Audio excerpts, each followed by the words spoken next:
open to the public here at City Hall will continue to be available and streamed live on the city's YouTube page, as well as the Community Media Center channel and website. Now we'll begin, as we do every meeting, with the pledge of the flag, followed by a moment of silence. Pledge allegiance to the flag of the United States of America and to the republic for which it stands, one nation, under God, indivisible, with liberty and justice for all.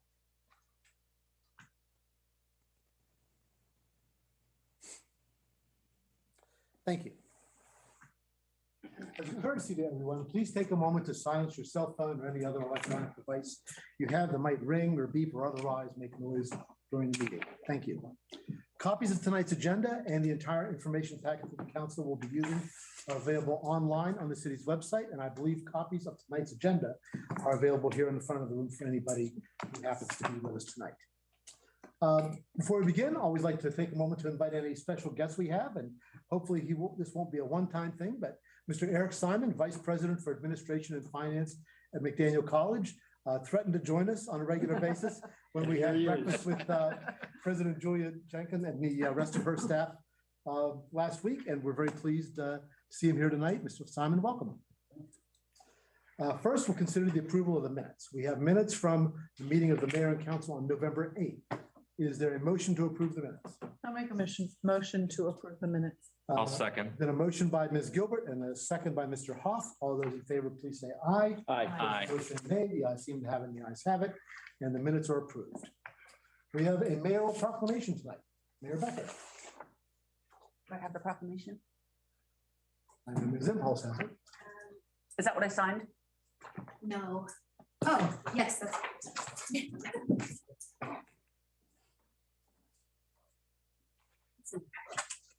Oh, sorry. that's okay. There you go. I usually stand here. Oh, there you go. Okay, that's okay. This is my first meeting. Oh, sorry. All right. So, and I have also been absent for a while. So, mayoral proclamation for Municipal Government Works Month, November 20, 2021. Whereas the city of Westminster was incorporated in 1838, and Maryland is home to 156 other municipalities, and municipal government recognizes the most responsive level of government, allowing citizens to have direct access to elected officials. And in an effort to educate citizens about municipal government and the importance of their participation, the city of Westminster is proud to promote municipal government awareness. And municipalities have enhanced the quality of life for their respective residents, maintaining natural and historic sites and structures, and helping to make Maryland a great place to live, work, play, and explore. Now, therefore, be it proclaimed that the Mayor and Common Council of the City of Westminster, Maryland, hereby join the Maryland Municipal League in declaring November to be Municipal Government Works Month in the City of Westminster, adopted this 22nd day of November, 2021. Thank you, Mayor Becker. Something that we all look forward to observing. Now we'll move on to the consent calendar. We have no public hearing tonight, so we'll move on to the consent calendar. We have two items on the consent calendar this evening. May I have a motion to approve? I'll move, Mr. President. There's been a motion by Mr. Cavacci. Is there a second? A second. There's a second by Ms. Gilbert to approve the consent calendar. All those in favor, please say aye. Aye. Aye. Aye. Those say nay. The ayes seem to have it, and the ayes have it. The consent calendar is approved. Report from the mayor. Mayor Becker. I do not have a lot to report on this evening. The first thing I'd like to say is I'm happy to be back in person. And I would also like to say thank you to everyone who reached out over the last couple of weeks when I was very sick. So I'm happy to be back. It was hard to join the meeting on Zoom. It's not at all like being in person. And you do sort of feel a little bit out of step with things. We have a great holiday week starting this week, so I don't want to take away a lot from the staff that's going to report later on a few things. We had a very good breakfast with Dr. Jaskin and some of the administration at McDaniel College, and so I think we have some plans that are being put in place for some networking between the two organizations, some new initiatives that I think will be forthcoming over the next year. Just looking forward to getting into a lot of our rec and park events. And I have some other things to say later in the meeting that I'll save for then. All right, thank you. Thank you, Mayor Becker, and we missed you. We're glad you're back. I'm pleased to report the council and the staff were pretty well behaved in your absence. But we're glad to have you back here with us nonetheless. Reports from standing committees. Mr. Hoff for the Economic and Community Development Committee. We have not met since our last council meeting, so I really don't have much to report other than we did have a couple text amendments that originated in ECDC that came to council and they were sent to Planning and Zoning Commission. And I think they're working their way back to us here shortly and should be here to us maybe the next meeting or the following meeting, I'm sure. All right. Thank you, Mr. Hoff. I have nothing from the Finance Committee. Personnel Committee, Ms. Gilbert. I have nothing to report. Thank you. Mr. Kovacic, Public Safety Committee. Just a couple of brief things. Number one, we already addressed it, of course, in the consent calendar, but I did want to highlight the fact that we are, changing the police pay plan as part of that budget amendment that we passed a while ago. And of course, the plan itself was in the consent calendar, so I know you all have had a chance to review it, but I'm enthusiastic about it. More importantly, I think the chief and his staff are enthusiastic about it. The police department, it's a different structure than the rest of city government, and there's a need, I think, on their part in terms of being able to go out when it comes to recruiting folks and retaining them to have an understanding, a clear picture of where their pay will be 6 years from now or 10 years from now based upon their rank progression and things like that. And I think this does that. It was a little nebulous before. We did that in good faith, hoping that it would produce results that it didn't. When we restructured the pay plan citywide, we did that for the police department as well. And it was probably a mistake and one that we're correcting with this action. And I'm enthusiastic about it and appreciate the fact that everyone here supported that and we were able to get it done because it shows our police officers, how much value we place in them. I was in a store the other day picking up some oil actually and happened to bump into one of our mid-level leaders within the department. We chit-chatted a while and he just was profuse in his appreciation for the fact that we're demonstrating to the department, the importance of retention. And this guy wasn't talking about what he makes or he's been around a long time. Wasn't about pay for him. It was about retention and keeping the young guys that come on, young guys and girls that come onto the department there and not rolling out to another agency. So I hope this will do that. I hope that this shows that we're really willing to put our money where our mouth is when it comes to the police department. So I thank all of you here sitting at this table for I know that I'm speaking for the chief and the whole department when I say that. The only other thing is that there's a couple things I know the chief's going to go over, but one thing that the department is taking a more in-depth look at is our crosswalks and how they work and how we kind of pay attention to them and enforce the laws surrounding them. And I'm happy about that. I think it's good that we're doing that. And again, appreciative of the fact that, that was driven from the chief and his department. It wasn't something that, was an outcry from the public. He's being proactive and he's getting on top of it because he sees there might be an issue and it needs to be addressed. So that's wonderful. Other than that, Mr. President, that's all I got. All right, thank you, Mr. Kovacic. Anything on Public Works? Just briefly, we had thrown a helping hand to one of our neighbor municipalities that had some water issues, and they kind of came to us for a couple of things. They came to us for some expertise, and they came to us for some water. And we've been able to help them out for just a couple of days. They needed to truck a little water because they were having an issue with their own system, and we were able to help them out.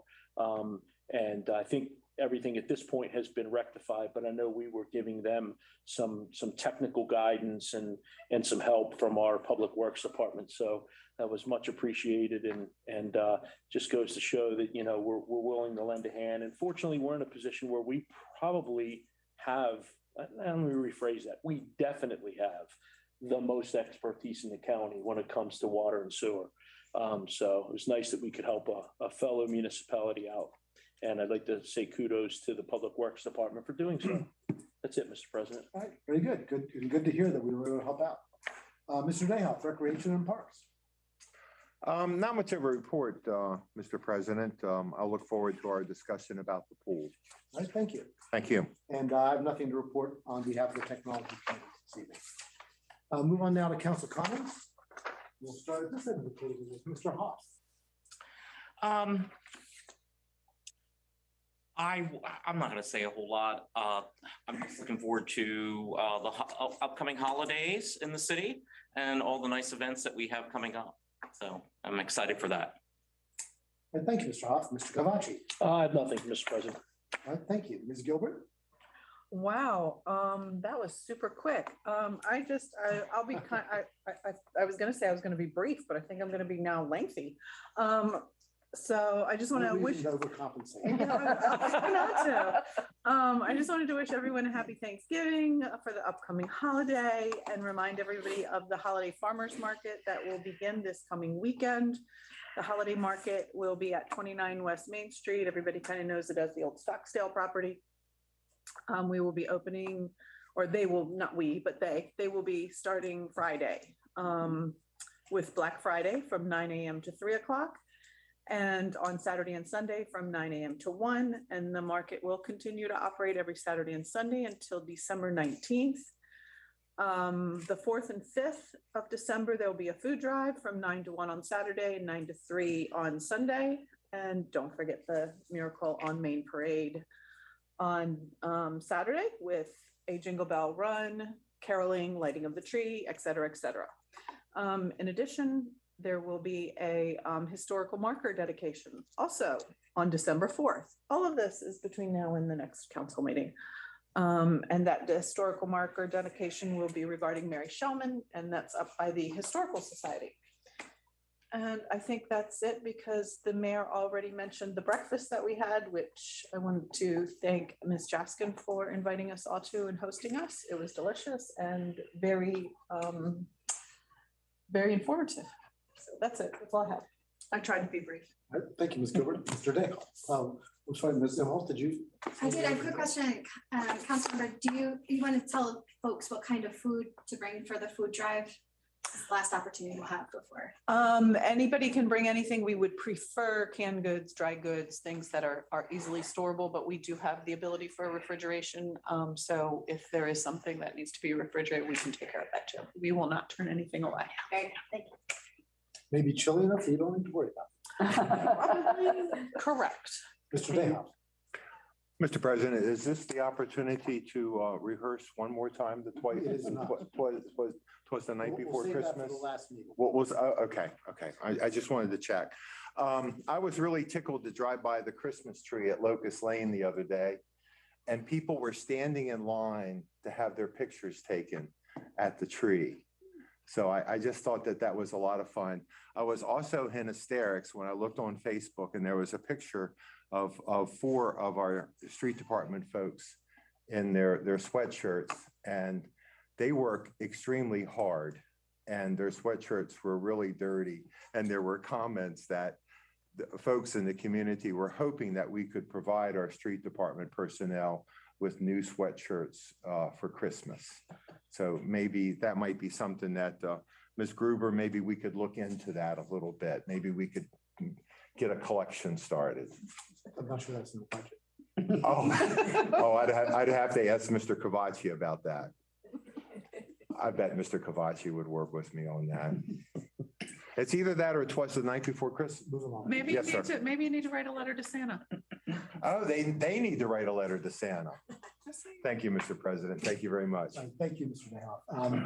Just wanted to add that I had the opportunity to attend the last of the farmers market Sundays. I know Saturdays. I know the mayor's always there, and many of my colleagues often drop by as well.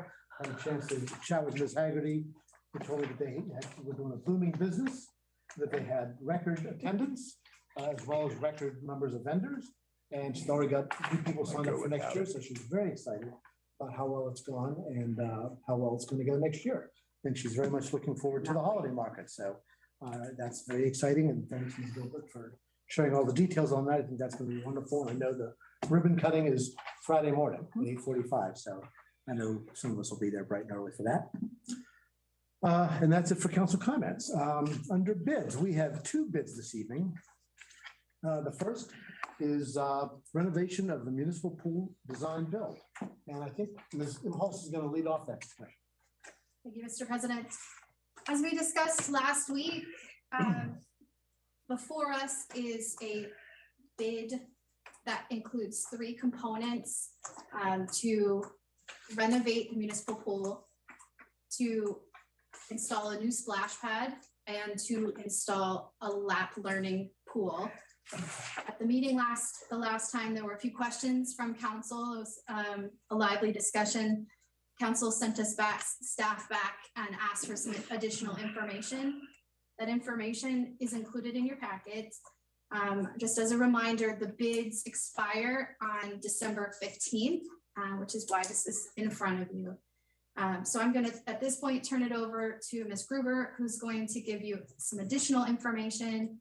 And then we'll turn it over to Mr. Dick, who's here representing Public Works, who's going to provide additional information as well. Again, this is the information that was requested by the council. Ms. Gruber. Yes, good evening. As you are well aware, at this point in time in fiscal year 19, we did undertake a facility audit of the municipal pool complex because we were beginning to see a degradation in the pool structure itself. And as a result of that, we were beginning to lose water. And we recognized that there were other potential issues and things that would need attention if in fact we looked at the facility as a whole.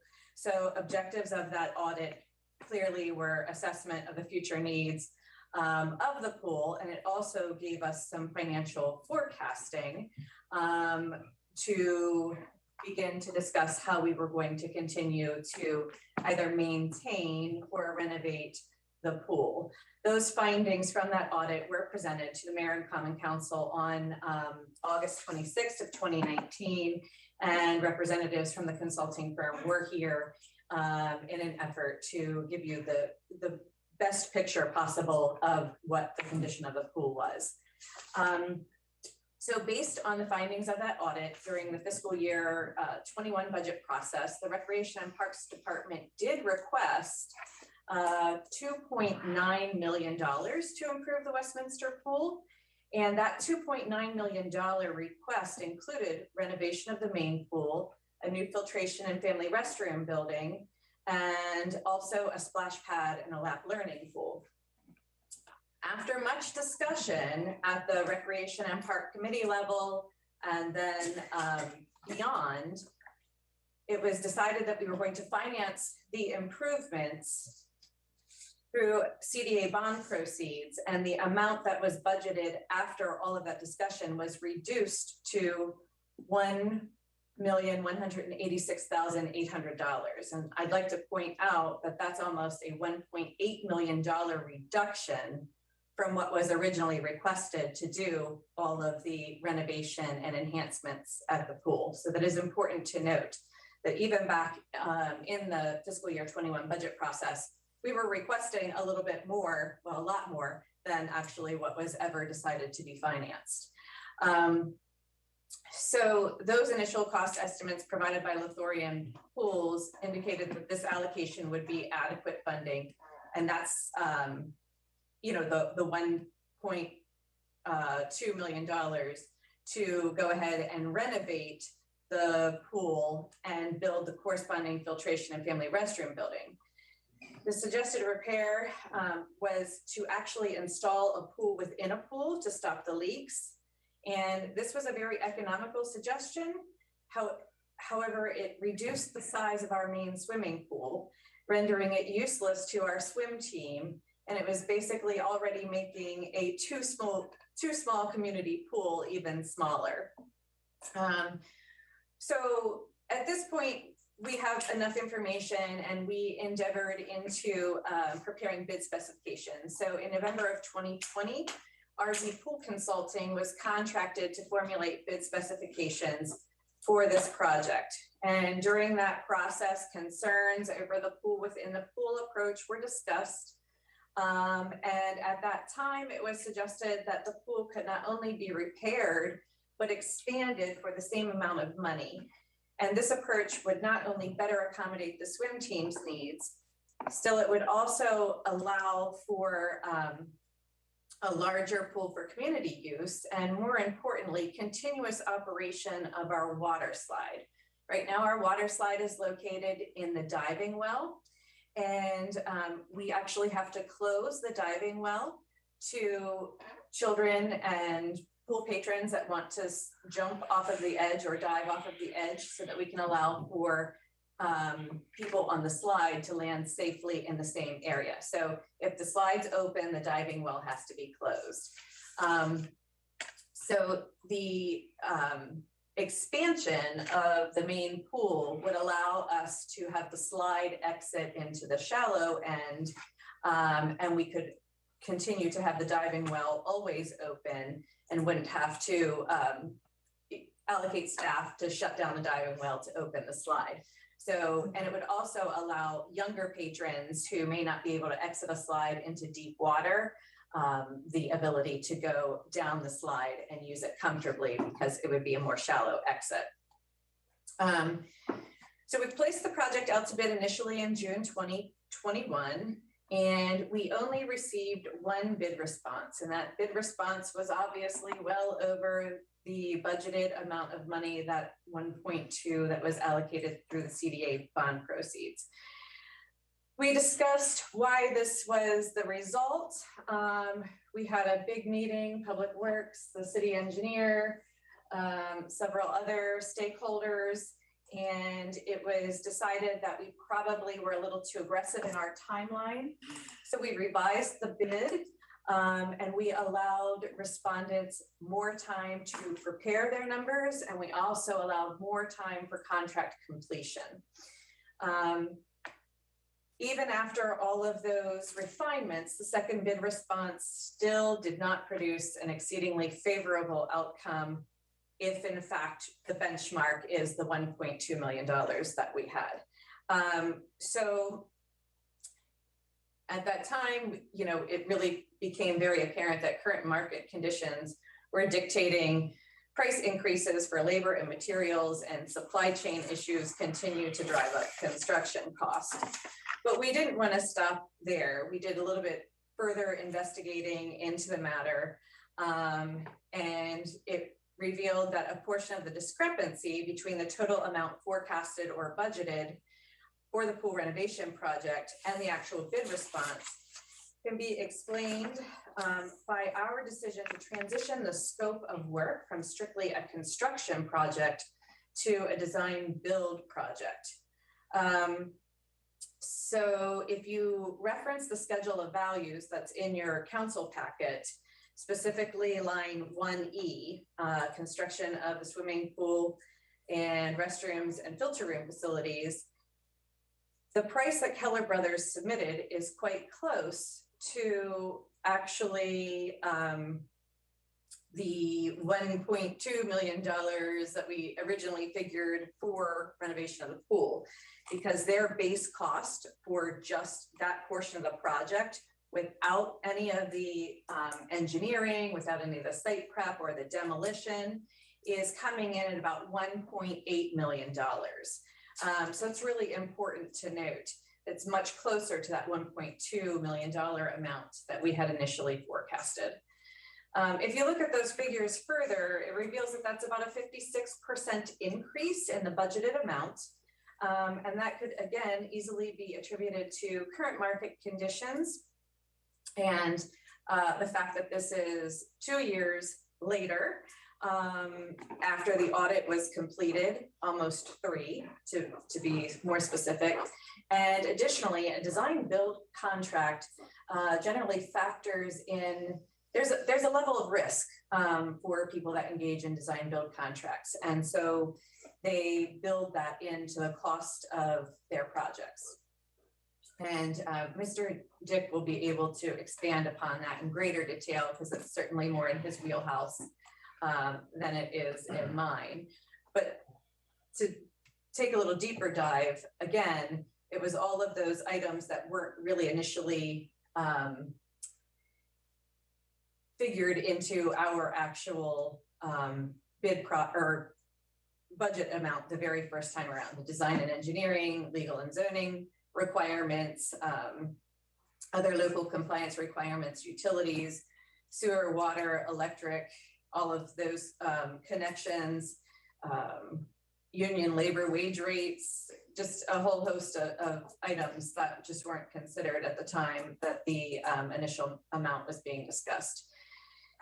So another approach that we took when we were deciding how to productively move forward with this project was to look at how much water we were losing from the pool, to just make sure that this really was as problematic as we were pretty sure that it was. And so in your council memo, I did include a table of the 7-year water consumption history for the Westminster Municipal Pool. And the reason I went back 7 years is because early in my career with the city, this problem began to proliferate. And I just wanted to see if our water consumption actually matched up with the year that we experienced our first pool issue. And it does. So in 2015, the summer of 2015, we began to notice that the pool was leaking water at an alarming rate. So when we closed for the season, we kind of limped it through the season and we closed. We had our pool company come in and look at it, and we had a structural beam issue in the pool itself.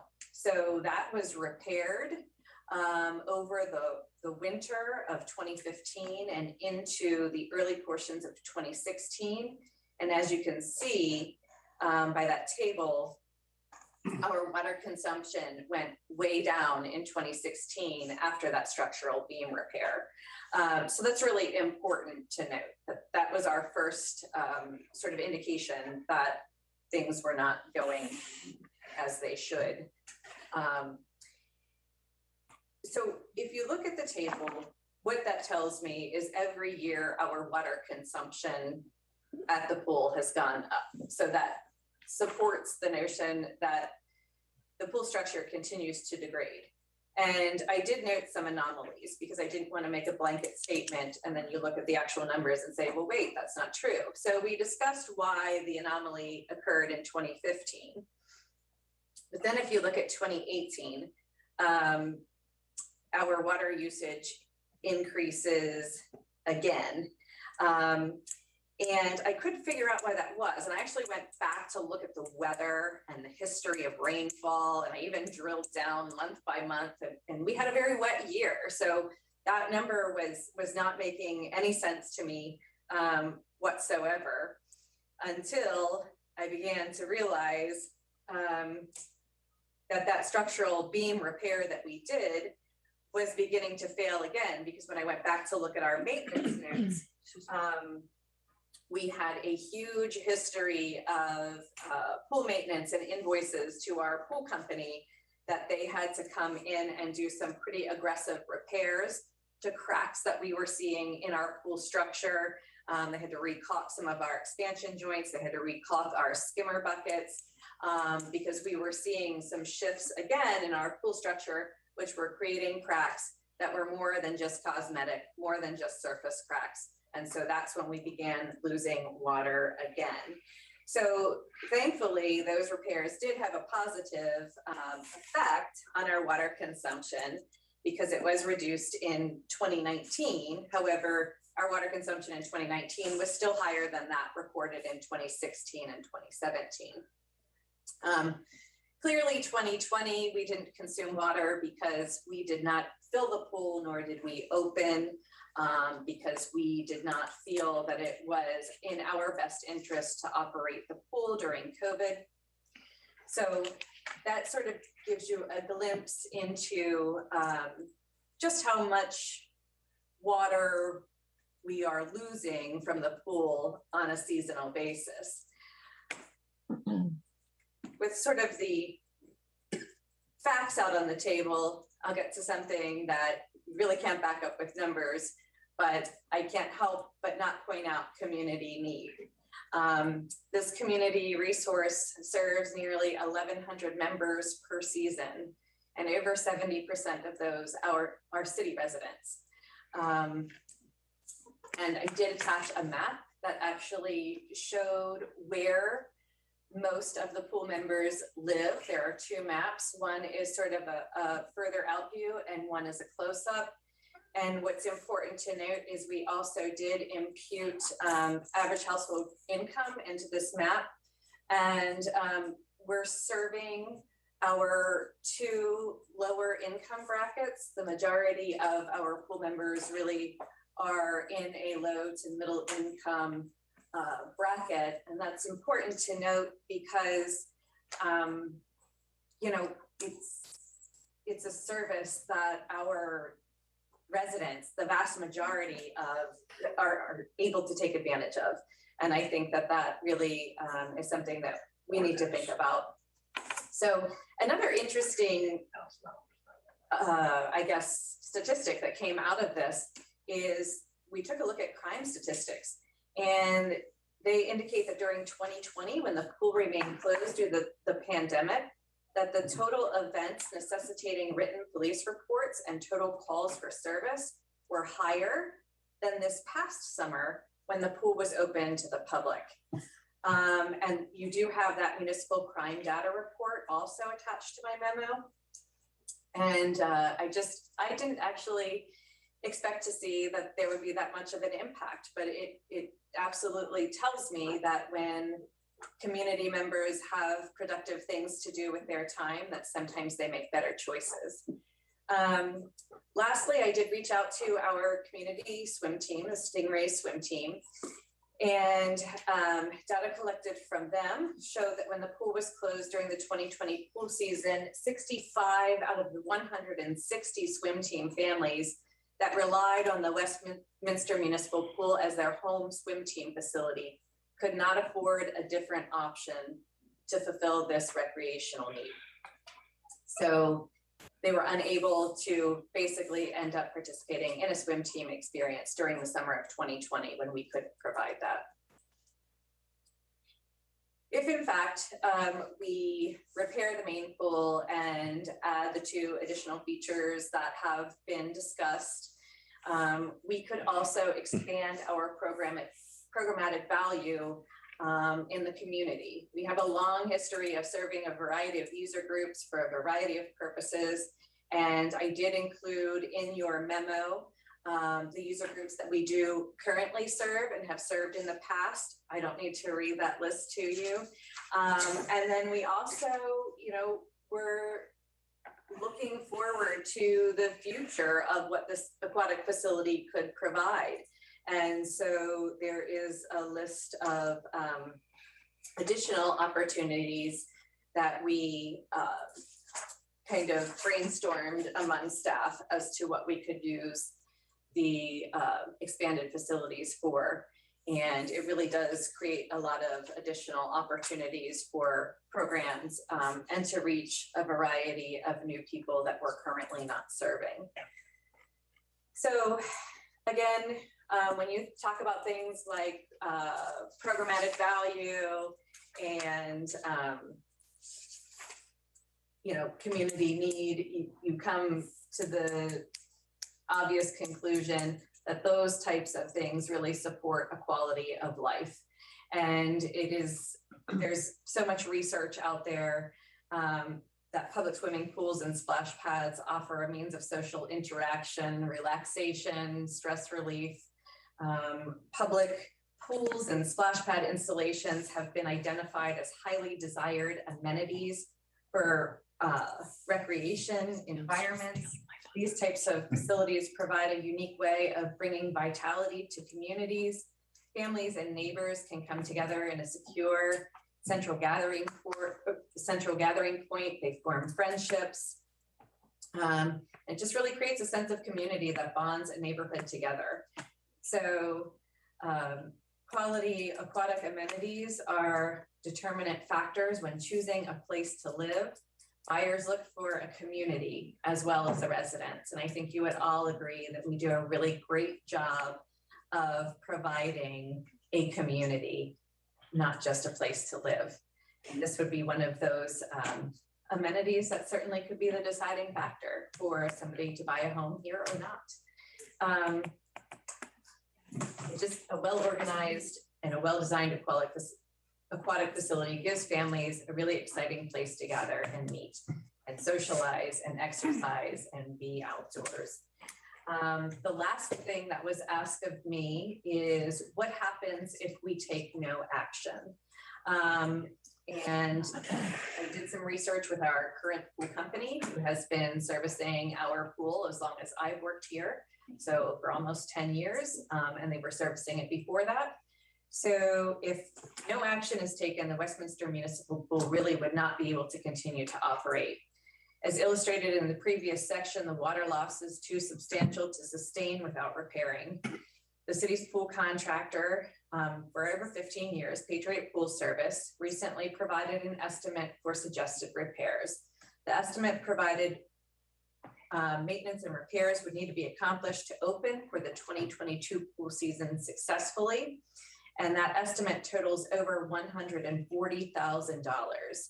I did say it was attached to the memo for your review, but I do not believe I actually attached it because I was unable to print it out in a manner that wasn't like one line on a ton of different pages. So if anyone would like to see that, I would be more than happy to share it with you. So in conclusion, the Westminster Municipal Pool Project would not be able to be accomplished for the original amount of money projected. We obviously know that by now. And after much investigation, it is evident that the cost estimates received through the bid response are accurate and representative of the actual cost of the project scope of work. With that being said, I would be remiss if I didn't advocate for the additional funding to renovate the pool to include all three options: the base bid to repair the main pool structure and the design and installation of a splash pad and lap learning pool. This valued community resource provides recreational and social benefits that are immeasurable. And I know that was a lot of information, and I really appreciate you listening to a very long memo of explanation. So thank you. Thank you, Ms. Gerber. We've got Mr. Dick to provide a little bit of information comparing the 2019 report to what was brought before you. John?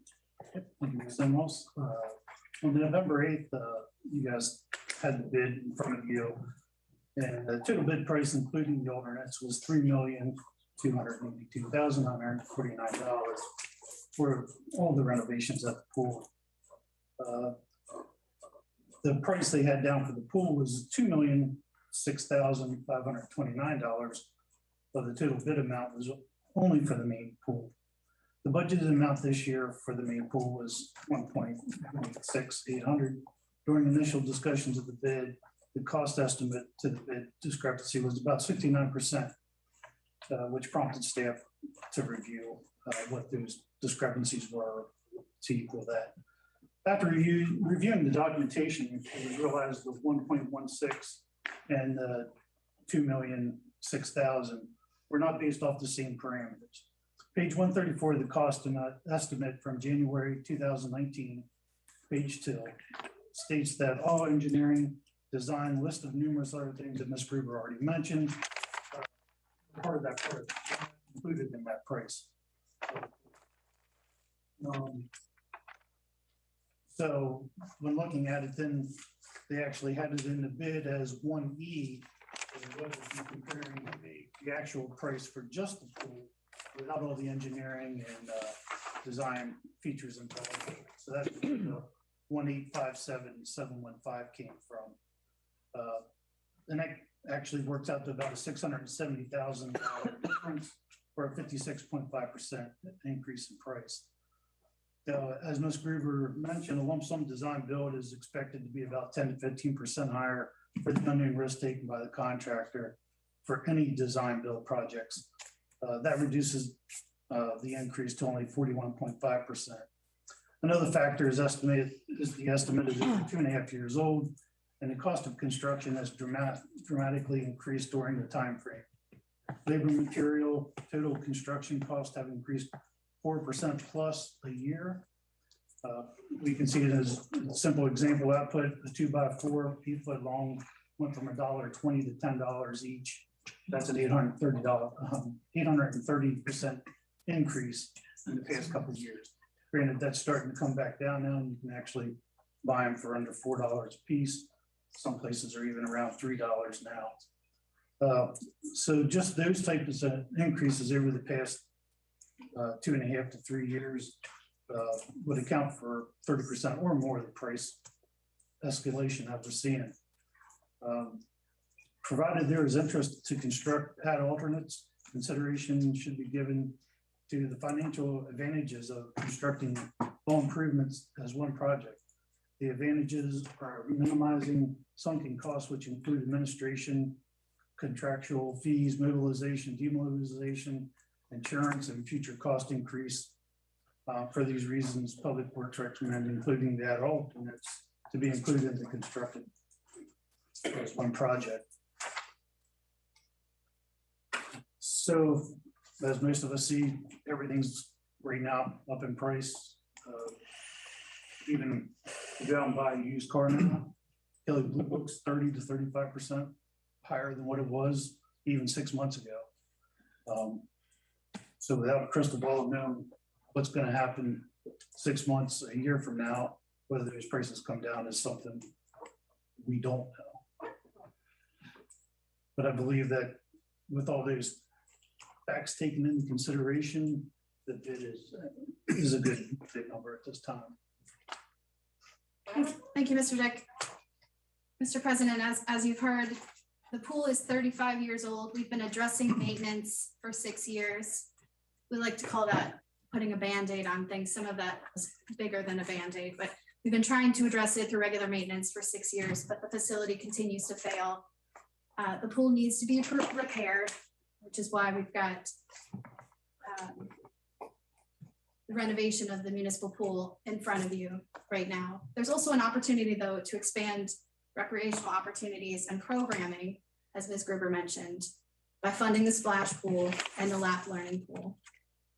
Specifically, the lap learning pool would allow us to offer more swim lessons, additional summer camps, programming for persons with disabilities, both children and adults, and options for private rentals for groups, which we're not allowed to do with the maid pool because of the way that we have it financed. As you've seen tonight, we've had the Recreation Department, the Public Works Department, Public Safety, and a Finance Department, all looking at this bid in front of us. The staff recommends to you to accept the base bid, as well as the splash pad and the lap learning pool, and to cover the difference in financing using the ARPA funds. Thank you, Mr. President. All right, thank you, Ms. Imholz. So to get this properly before us, I'm going to ask unanimous consent. We take up the staff recommendation to accept the base bid and the two alternatives, and that we divide the question and vote separately on each piece. Without objection, it's so ordered. And then after we've determined what the final package is going to look like, then we'll take up the question of how we want to pay for the difference. And without objection, that's so ordered. So thank you. Now to lead off the discussion, I will recognize the mayor. Okay, thank you, Mr. President. So first of all, I would really like to thank Ms. Imholz, Ms. Gruber, Mr. Dick, Chief Ledwell, Ms. Colston, for their staff for their work over the last 2 weeks as they answered the questions addressed at the last council meeting that we had. The new pool memo that was presented to the council last week was thorough and I thought detailed and addressed many of the concerns raised by the council at our previous meeting. One of the things that I found interesting was the request for the pool that was brought forward by Mrs. Gruber and our Rec and Parks Department for fiscal year 2021. The amount requested was about $2.9 million initially, which was later decreased, as Ms. Gruber had mentioned, to $1.2 million during the budget process to be financed through CDA. One of the things I'd like to point out is that if we would approve the package in total this evening, we end up about $430,000 over that original request from Mrs. Gruber from a few years ago. The current analysis of the market and the information by Mr. Dick and the staff research confirmed that 1.2 million is not an adequate amount to complete the renovations of the pool, of the base pool or the pool with the additions. However, at present within the city finances, thanks to ARPA, we do have the money available to fund the base pool and the additions at this time. The money from ARPA, you can view it as if you wish, as a grant from federal funds, can be used for these guidelines as well. And I will allow others to speak to that a little bit later. A pool, in my opinion, like a park, is a difficult entity to measure economically for a city. Like a park, a pool provides a quality of life to a community. It provides a cultural, it's a cultural service, community driven, and the value of the pool is intrinsic to the residents. In addition to all the positives of the pool listed in the packet, such as the swim teams, the lessons, the enhanced programming that would take place within the pool, the possibility of having a pool promotes healthy childhood environments. We'll be able to offer continued and even additional programming, as Ms. Imholz has already mentioned, to address social, emotional, and mental health needs through outdoor recreation, which I think we've all found to be rather important over the last 2 years. And we invest in a neighborhood that could seriously use this investment. For these reasons, I would strongly urge the council to consider approving not only the base package of the pool, but the additions of the splash pad and the lap pool as well. Thank you, Mr. President. All right, thank you, Mayor Becker. We'll now move on to general discussion, and as well as any questions for the staff anybody may have. Mr. President, I have a couple questions just to clarify some of the things that were in the staff report. Ms. Gruber, the $140,000 you referenced from Patriot Pool Services, I'm assuming that is just a Band-Aid, right? Because, you know, obviously that sounds much better than the $2 million, but we're talking about a short-term repair versus a substantial rebuild that's going to extend the life a lot. So I just want to be clear about that. That is correct, right? Yes, that is correct. So that $140,000 is technically like that structural beam repair that we encountered in 2015 to 2016, which gave us 2 years. The reason that it is $140,000 is the other deferred maintenance issue that we have at the pool right now is the entire thing needs replastered. And that is incredibly expensive to do. So that is obviously would be included in the renovation project, but we're not getting out of replastering. So when we do this, if we do this major repair, we're not going to have these kind of I mean, we're going to have normal everyday repairs and maintenance to it, but we're not going to have these big ticket items going forward every year for the next 10 years or however long that is. I just want to be clear about that because we'll have scheduled preventative maintenance that will be easily forecasted and budgeted for. So yes, that's part of the operational revenue and expense. Correct. Okay. Mr. Dick, can you just explain a little bit, because I'm kind of curious when, in your memo, you were talking about design, build contracts. And I'll assume something, and you can correct me if I'm wrong. When we were talking about the $1.2 million number that was originally budgeted, that just was like the construction costs. Right. And it doesn't seem like there was anywhere provided for all the design work to go into what we were actually building. Yes, we just set aside $1.2 million for construction, but didn't do anything related to that. So the design build includes the whole process. Correct. And explain to me why that's a little bit more expensive than, if I did the design work separately and then I went to construction, because are they covering like a certain amount of overage? So because they're doing all the work, typically a normal job, we put it out for design, all the engineering's done. Then that's given to the contractor. The contractor bids on those. Anything that's outside that scope that's in that design is going to be a change order. For the design build, there's less chance of change order because they're doing it all. Ah, understand. So therefore, they're taking the responsibility for any unknowns, anything that might come up, it's on them. It's not on the engineer. It's not on us to create a change order. Because they're controlling everything. Because they're controlling the whole. Plus, it's the timeframe is affected there too. When it's a design build, as soon as he's designing, he can start building. Compared to let's design it, then put it out to bid. That timeframe becomes a lot longer for the finished product. And in the beginning with the study, that wasn't a consideration at that point. They based it off just the construction of the pool. There was no talk of design build at that point that they would have known about. The next route we decided to go because of trying to fit it into that shortened off season. So there's a much less chance that you're going to be coming to council with a change order related to this because of the process of the way this kind of contract works. Because of the way it's contract and, lump sums are another, this is a lump sum job. They put a number on it and that's what they're held to. That was their number. So the chance of the change order, and I don't want to say it's zero. So we're going to. I want to hold Ms. Cooper and public works on that. Okay. It's real minimal. You heard it here. Thank you. Thank you, Mr. Hoff. Mayor Becker, did you say you had a question? No, I'm good. Thank you. All right, thank Thank you. you. Anybody else have any, like to be heard? Questions or comments?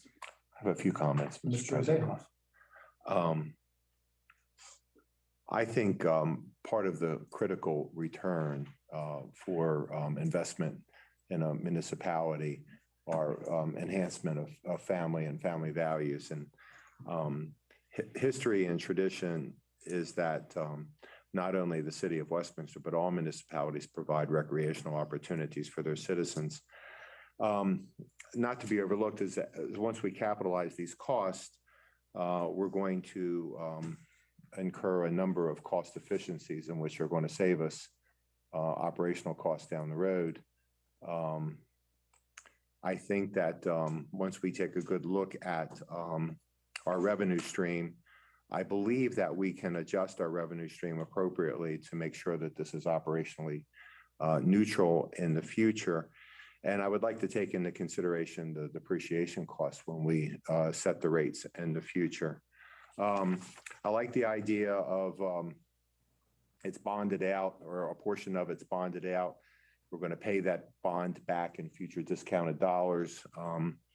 And we're also going to spread out providing the resources for the pool over a number of generations that are going to enjoy the asset, and it's their responsibility to participate in supporting that asset. I think this is a critical opportunity. It's the golden horseshoe that the city of Westminster has always had to have the ARPA funds available. I rise to support the base pool renovations, the lap learning pool, and the family splash pad. I think that we're going to get a great amount of return on it. The other thing I want to call to everyone's attention is that since we got this pool in the 80s, we've not spent a lot of money on it as far as capital improvements. So if you look at dollar cost averaging, I think we're still way ahead of the game, especially since the pool has been rather expertly managed over the years. So I'm looking forward to my colleagues supporting this initiative. I think it's an important initiative. And I think it's a legacy issue. I think we're going to be very proud of this down the road. Thank you, Mr. President.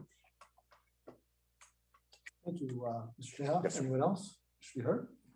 Mr. President, Ms. Gilbert. I'll go ahead and say my comments. I'll try to make them kind of brief. So since the last time we discussed the pool in general, which was obviously last council meeting, I kind of did a little bit of research and talked to a few folks. I realized that the first public pool opened in 1868. Not that that really matters to this, but I thought that was interesting. And since then, people have been kind of jumping into pools ever since, often not realizing what the simple benefits are from a community pool. For many people, just see a community pool as a swim team and a place to cool off, and kind of what Ms. Gruber already reiterated or spoke of, I will reiterate. People use their community pool for more than just doing laps. It impacts the lives of residents in a myriad of ways. Aquatics programs can offer much more than just a unique benefit of providing a competitive sport or swim team or recreational activity, life-saving skills. In addition, a pool serves both genders, age groups, all races, an entire socioeconomic spectrum, and serves the needs of so many people, from those with medical conditions for therapy and also injuries. I was surprised with the statistics that were shown to us in our packet, that it also appears to reduce crime. Aquatics goes far beyond. And I think with the creative planning like we have with the leadership of Ms. Gruber and her team, and the appropriate use of all this pool space, the municipal pool can capture a wealth of programming. So this pool is just, it is another park, and parks are different for all people, and each park serves a different group of people. As our communities grow, these are amenities that I think our residents will be looking for now and in the future. They often become social hubs, meeting areas. There's no doubt that a pool of any size is going to be expensive to build, as well as operate and maintain. But I believe, much like Councilman Dayhoff mentioned, that with proper long-term maintenance, upgrade, upkeep, and good programming decisions, we can make a large dent in those expenses and potentially allow the pool, I'm going to say this, maybe break even after 30 more years. I don't know, we'll see, but I'm kind of hoping that will happen. I expect if we choose to delay any of the pieces of this project and just go with one of the parts, we're then going to look at shutting down the pool for another season. We're also going to be possibly losing revenue. And I kind of equated it, if we just did one of the parts, to remodeling your bathroom and changing the plumbing and putting a new tub in, but not changing the tile and the vanity and all the other things. And you walk into the bathroom and you're going, really? I just spent all that money and it looks the same as it did before. So I know it's a really strange comparison, but that's kind of how I compared it. We already have the money budgeted for some of the project, and we have the ARPA money, which is some of the purpose of those funds. So I would like to see the entire project, I guess alternative 3, be completed at one time, and hope that the rest of my colleagues see that also. All right, thank you, Ms. Gilbert. Mr. President. Mr. Hoff. So I'm going to keep my comments about the existing pool first, because I kind of want to talk about the additional ones in a little bit more detail after we get through the discussion of renovating the existing pool. Number one, if you watched the meeting last time, I had a lot of concerns regarding the difference between the number that was in the 2019 report and the bid that we received now. I really do appreciate staff taking the time to go through that, because I was having a lot of trouble justifying what appeared to me to be a 90% difference. And that number appears to be a lot less now, and is something that I can more reasonably understand why it would be based upon construction costs and everything that's happened with COVID and all that. So I appreciate staff's effort in that regard, because that was one issue I was really having.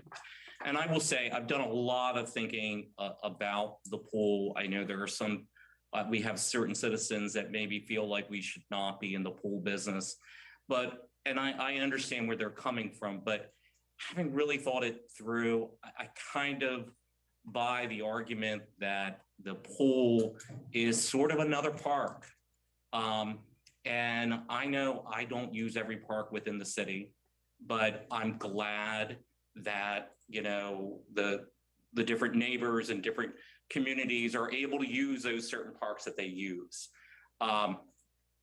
Just as I know, I live off of Belgrove Square.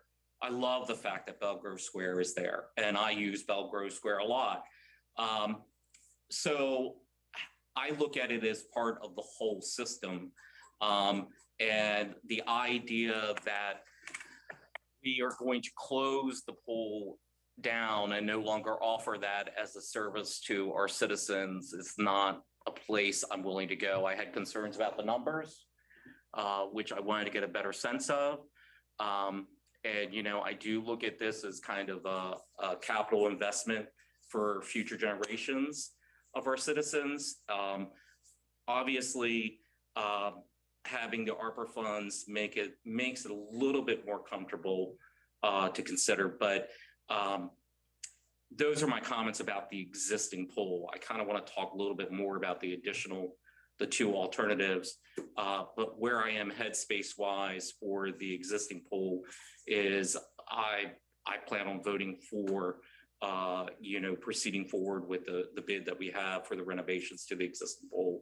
I don't believe that we should be shutting down the pool, and I think it's an important service to offer as part of our recreation and park system. So that's where I stand on the renovations of the existing pool.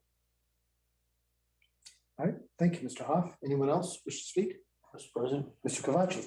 So I appreciate all the work that staff did leading into this and some of the statistics that they presented to us. And I'm not going to spend a bunch of time trying to dig into those that I think have maybe some value and those that I could argue maybe not quite so much. But you guys have known me for a long time. Those of you who've been here, so I'm going to come right at it. I plan to vote for the base, and I'm not going to vote for the splash pad or the sprinkler pad or the lap pool. And here's why. First of all, we need to talk real numbers because I haven't heard anybody really be crystal clear on what the enormous amount of money is that we're going to be spending on this project. We're going to spend $2.6 million on the base.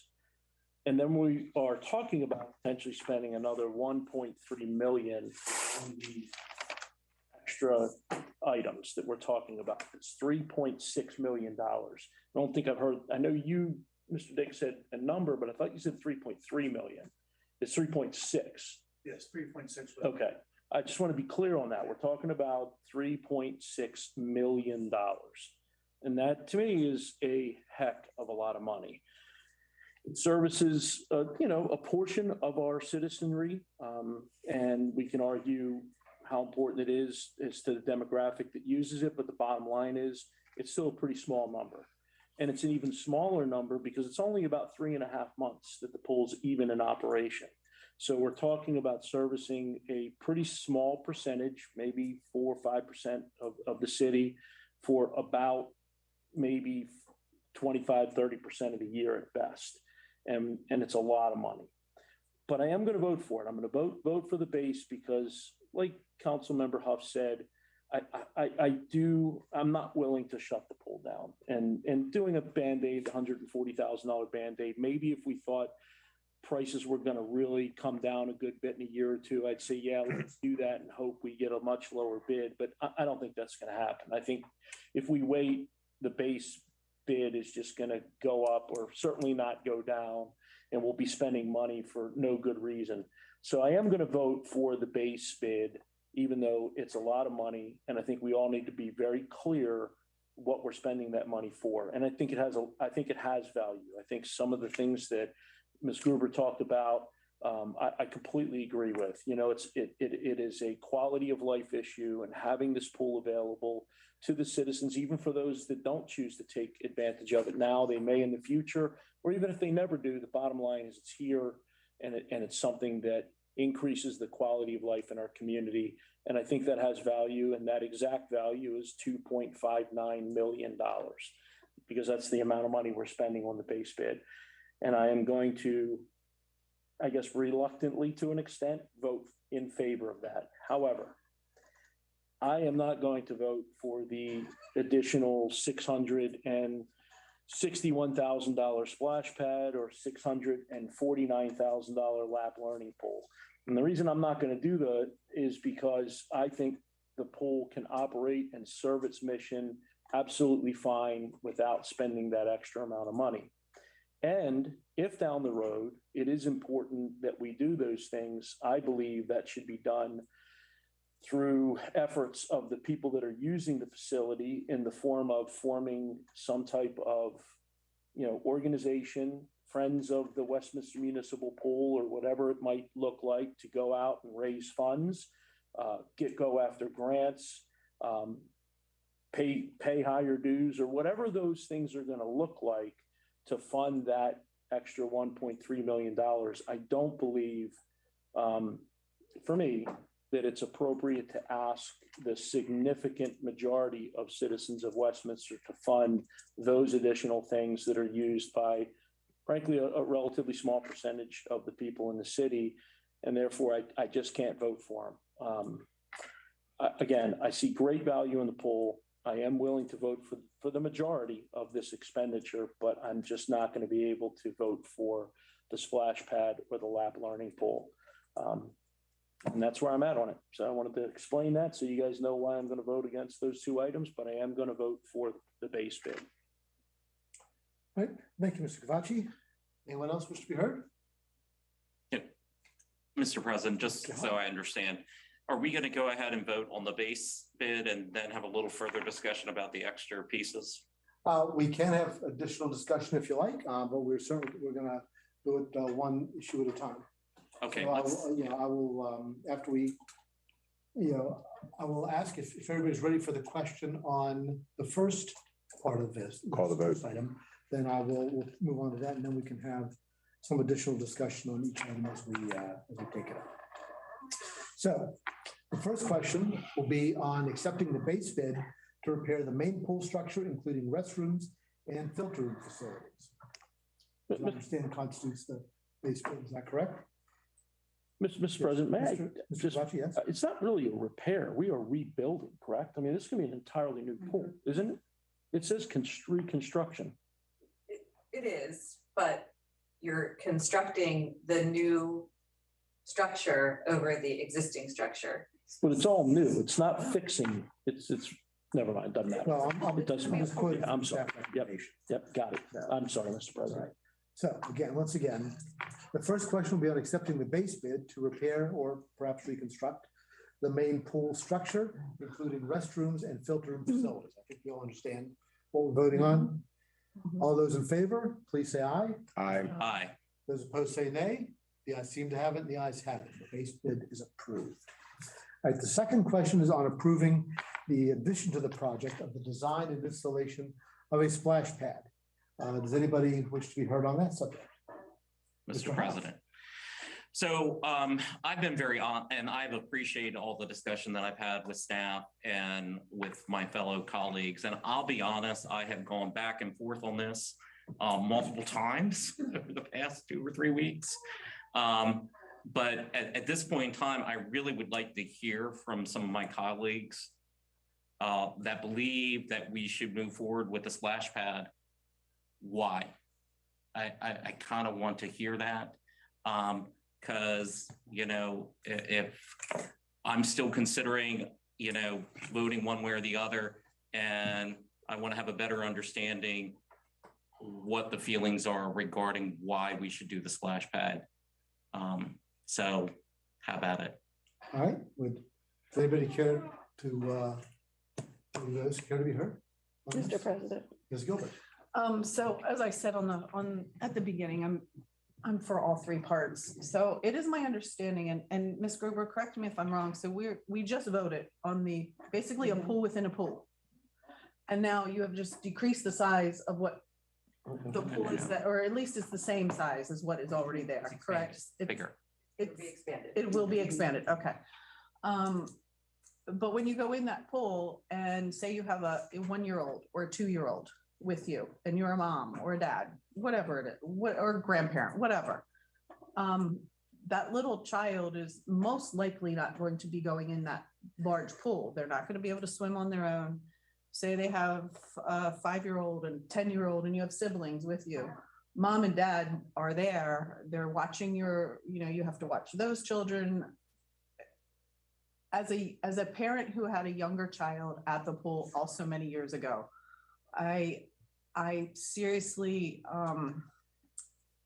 benefited from the wading pool. That wading pool is no longer potentially going to be there. The splash pad enables children of all ages to enjoy that area, much less for those parents who have handicapped children who may not be able to go into the larger pool. They can also enjoy the splash pad.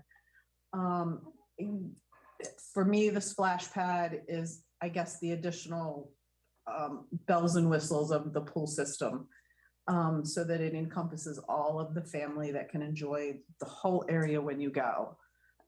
Even to jump into the lap pool, that to me is where the additional programming is going to come from. That's why I'm going to be voting for the lap pool. You can add tons of programming, whether it be fitness. You can also rent it out to, say, Change and Arc, allow those with developmental disabilities to use that pool. Swimming lessons, yes. It is a park that it might be only used for 4 months. Yes, it potentially could now be used from May to September. I don't know. We could increase the timing because we have more space. That's up to Ms. Gruber and her team to figure that one out.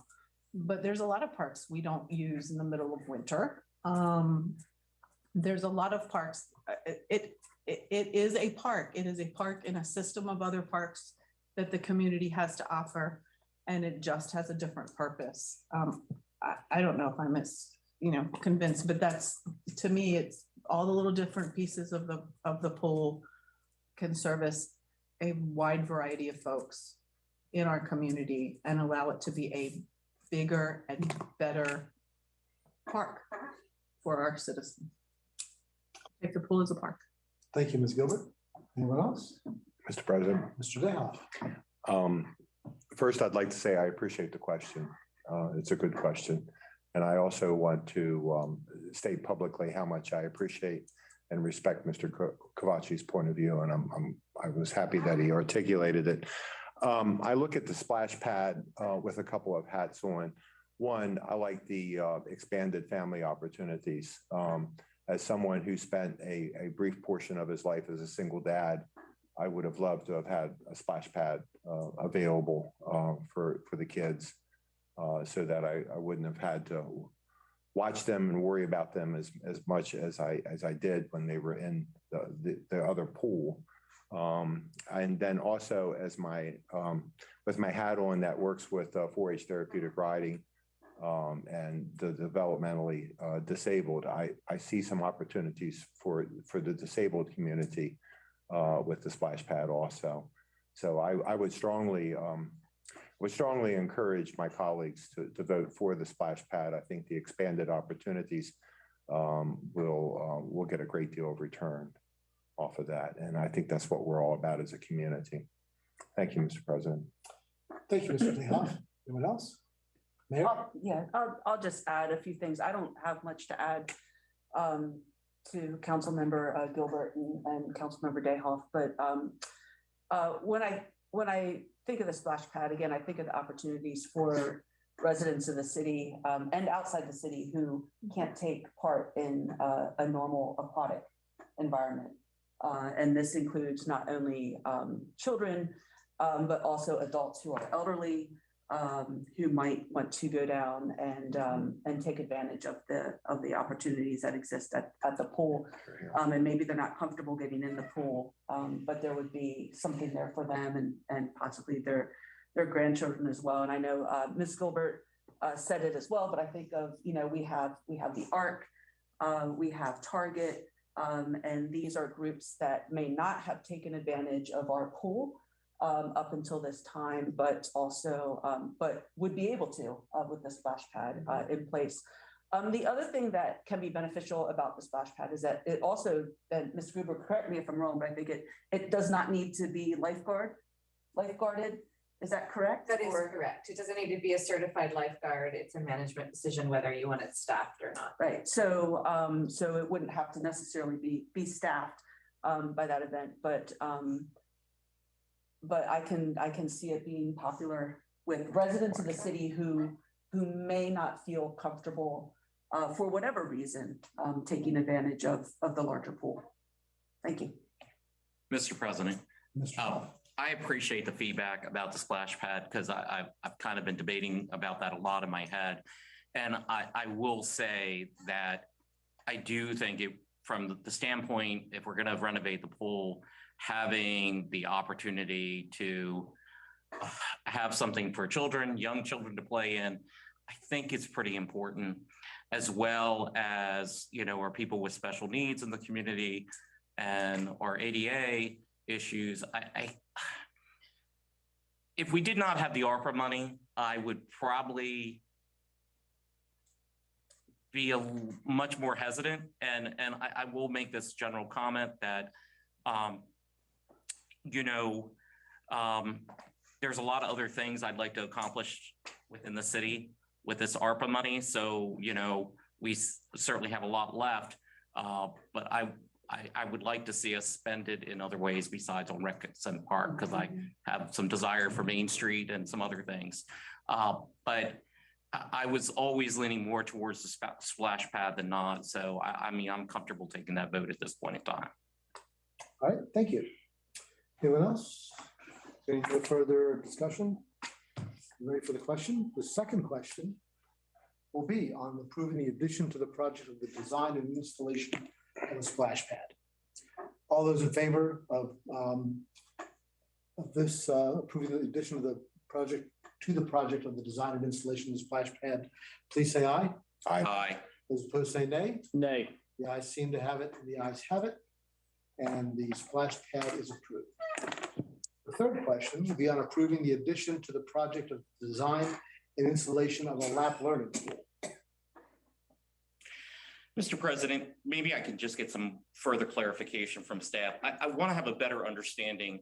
How is this pool going to be different than the already existing pool that we're going to have and the splash pad? What are we going to gain? I've heard the additional programming, but what else are we going to gain by having this additional pool from the community standpoint? I don't know if staff can address that. We can address that. I'll let Ms. Gruber start there, but prompt her to start with the steps, the long steps in the pool. That was actually really the basis for my answer to that question. Essentially, a lap learning pool is designed with safety in mind for those children and adults who may wish to endeavor into a Learn to Swim program. It is essentially a very long bench that runs the longest side of the pool, where children can safely sit and leave the wall for a short period of time and return. And if anyone has ever been to a public pool that has steps or ladders, where is every single kid?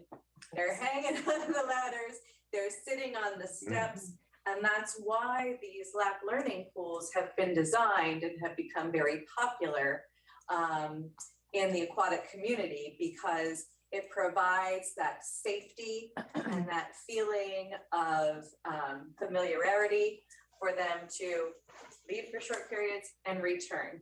And the depth of the pool also supports that. So because the ledge runs the entire long side of the pool, children that are shorter will be in the more shallower end of that lap learning pool, because it'll go from about 2.5 to 5 feet, I believe, is the depth that most of them are. Again, this pool hasn't been designed yet. This is a design build contract. But there would be a very shallow end at one end of that very long bench, and there would be a deeper end. So as a child's confidence increases, or as they would move through a Learn to Swim experience, they can challenge themselves a little bit more, but yet still continue to feel safe. And this is important for adults who wish to learn how to swim, for children who wish to learn how to swim, for people with disabilities who may have sensory issues. And so it just provides a very safe space to acclimate themselves to an aquatic experience. And that's why this pool has so much programmatic value from that perspective. Of course, then you can take a deeper look into the other aspects that it would allow us to utilize it for. There are so many patrons that come to our pool on a daily basis that truly wish we could keep a lane in for swimming laps. It is just not practical because our pool is so full on a daily basis. We can't keep a lane line in to dedicate just for lap swimming. We've tried it and it has not worked. You end up with children hanging on that lane line, ducking underneath it, getting in the way of that swimmer. So this gives us a dedicated space, and not to say we'd have to have lanes in the entire lap learning pool, but you could dedicate a couple of lanes in that pool during your public hours for those that wish to swim laps.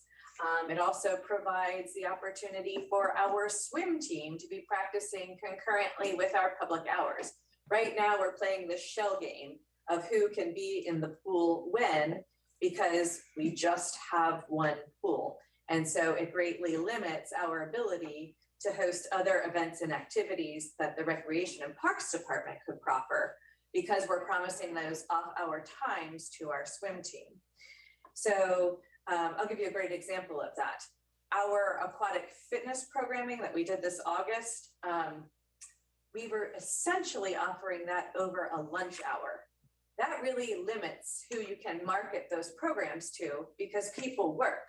So it would have been much more beneficial to be able to offer those aqua fitness programs in the morning or the evening, but because our swim team is there, we're unable to do that. And we're also unable to offer aqua fitness throughout the entirety of the summer, because at certain points in the summer, they are there so much that there is no existing time left for any programming. So this really would expand the value of the pool space. The other opportunity that I failed to mention is we have so many requests for private rental space for birthday parties and other events. As Ms. Imholz indicated, if the CDA bond proceeds are used to finance the main pool renovations, that's becomes space we are not allowed to rent out to private groups. If we have this lab learning pool, we can rent that out to private groups. We had a ton of requests this summer from daycares and summer camps. They wanted a day to come and bring their kids to swim and have sort of a field trip experience on an ongoing basis. We're not able to accommodate all of those requests just because we're out of space. There were some camps that came to us and needed exclusive space because of the COVID guidelines that they were operating under. So again, when our swim team is in the pool, we can't give them exclusive space. If we have this lap learning pool, then we could have our main pool open to the public or our swim team in the main pool, and then we could rent out this exclusive space in the lab learning pool to some of these other groups and entities that have been requesting it. Well, also, if I'm taking a class, I'm paying for that class. Is that not correct? Yes, that's correct. So one of the things I think I've gathered from the various conversations I've had over the past couple of weeks is actually having this pool, this additional pool, this lab learning pool, gives you the ability to generate a lot of additional revenue that you would not be able to generate without it, because you don't have enough space in the existing pool. And while we're expanding it slightly, it's not being expanded that much. So you can't have certain classes at certain times. This additional pool gives you a lot more flexibility, plus you would be able to rent it out. So to a certain point, it almost seems like this particular pool, more so than the splash pad, will actually somewhat, I don't know what the numbers are, but at least it's generating revenue. That is correct. Yes. That's what you're telling me. Yes. Okay. Okay. All right, thank you, Mr. Hoff. Anyone else have any comments, questions? Mr. President, Mr. Dayhoff. I think succinctly, it's a cost-effective, critical expansion of programmatic expansion of municipal services. I think it's as simple as that. It's also good for older folks. All right, very good. I'm getting older. Aren't we all? I'll be the one down there holding on to it. All right, thank you. Thank you. So hearing for no further discussion, are you ready for the question? All right. The question is on approving the addition to the project of the design and installation of a lap learning pool. All those in favor, please say aye. Aye. Those opposed say nay. Nay. The ayes seem to have it. The ayes have it. And the lap learning pool is approved. All right. We have to settle how we will pay the additional cost beyond the financing available through the state's bond program that we've already participated in. Options for providing the funding are withdrawing from reserves, as reported by staff, or utilizing ARPA funds. Staff recommends that the additional cost be covered by ARPA funds. So that is the recommendation before us. And so without objection, as I said earlier, that's what we'll be voting on.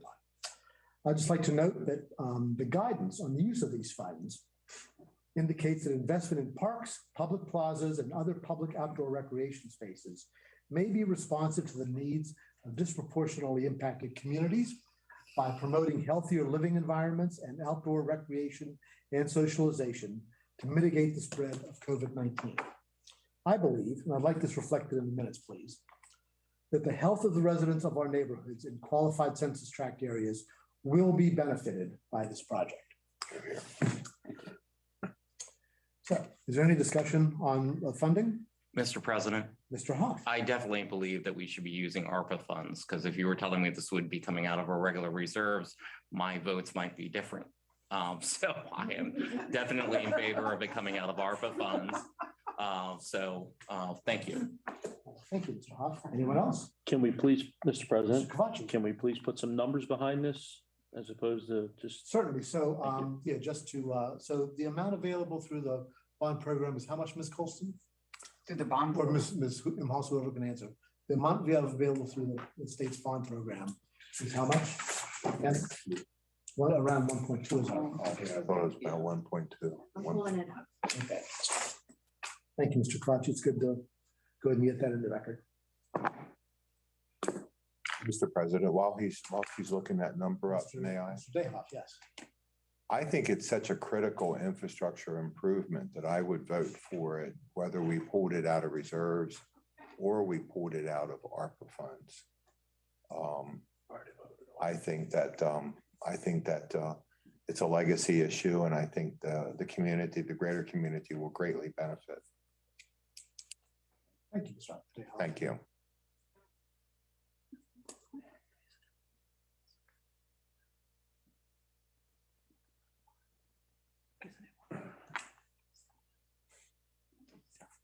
Isn't it $1,186,800?